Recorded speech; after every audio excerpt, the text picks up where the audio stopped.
You're an au pair who just matched with their host family, and now you have to work on getting your US J-1 visa. Welcome back to the third episode of my series, How to Be an Au Pair in America. Today we're going to talk about the whole visa, the interview, and what to expect.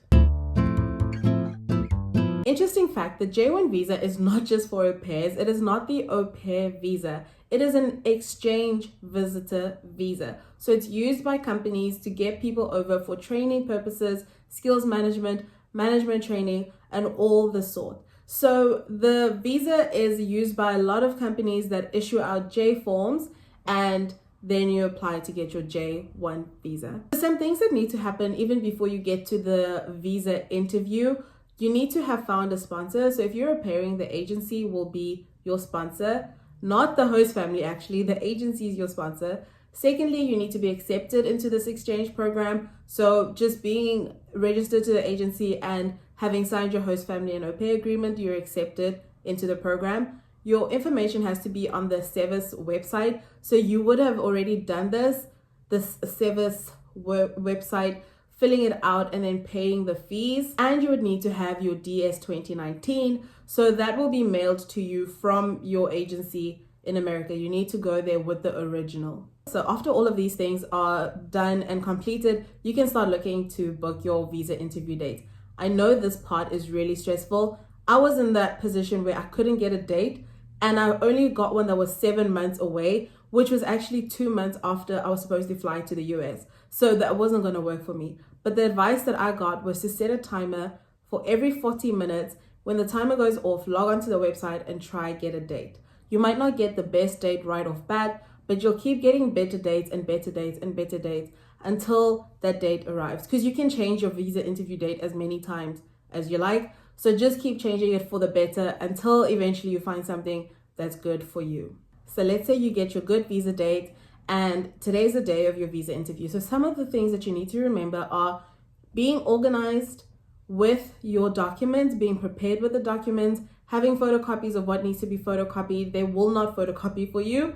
And they also just don't like waiting for you while you scramble around for your papers looking for stuff. So just be organized in that way. Secondly, you need to get there on time. So rather you're an hour early and you're waiting outside than to be 10 minutes late and they don't even let you in the door, because that would really suck. So be on time. Remember to follow instructions. When I went through the US consulate in Santon, it was very stressful.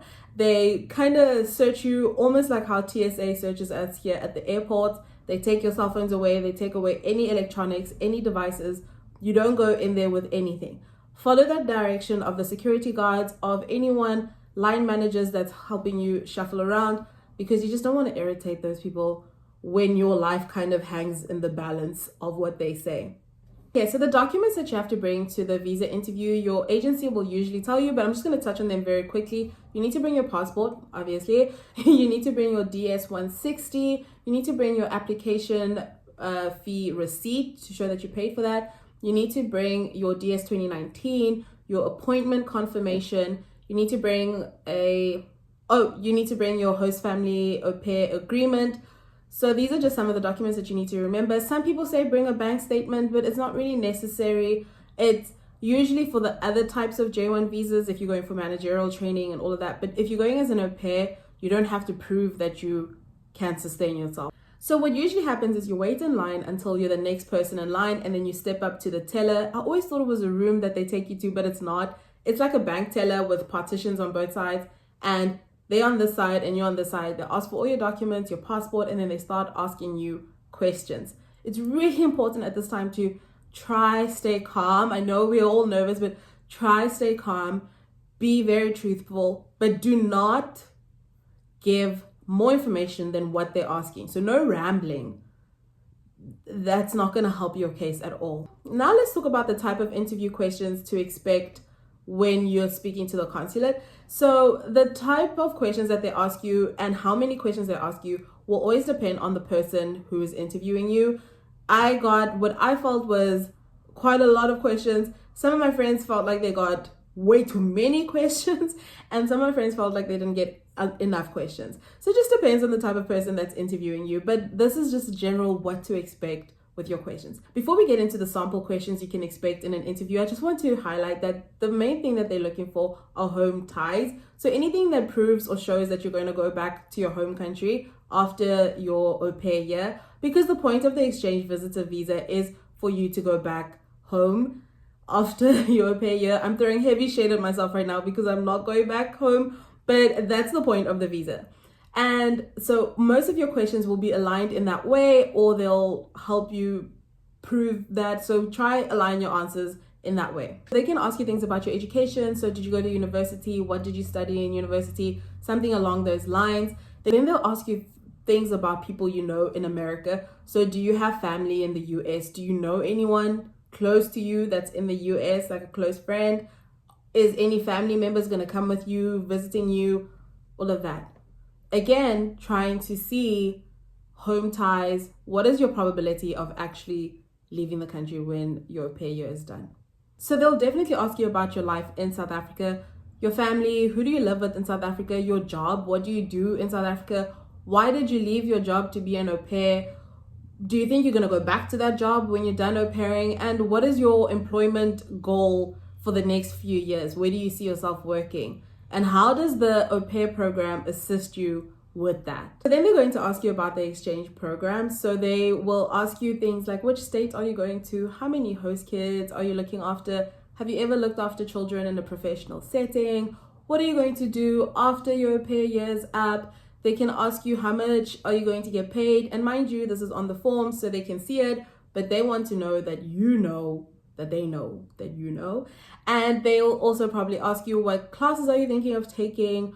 Where do you think you're going to study? And that was actually asked to me during my interview. And luckily I had looked up a college in my host family's area, and I told him that I wanted to study Spanish 101, which he seemed really chuffed on. And I actually ended up taking Spanish 101 the very next semester. So I didn't lie, and I did do Spanish. These are some of the questions that you can expect. Overall, they just want to check English proficiency, that you are organized, that you are familiar with this program. You need to prove that you understand what you're actually signing yourself into, and that you have solid home ties that could bring you back to South Africa or whatever home country you are from. So these are the questions you can expect during a visa interview.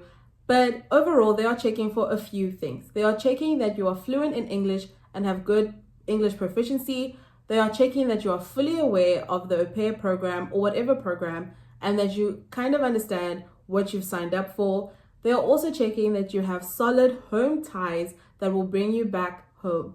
So you need to remember to be fluent in your English, be to the point when you answer the questions, be honest, and be ready to discuss family in South Africa, just to give it that extra tipping point. The scariest thing about the visa interview is that they tell you immediately whether you've got it or not.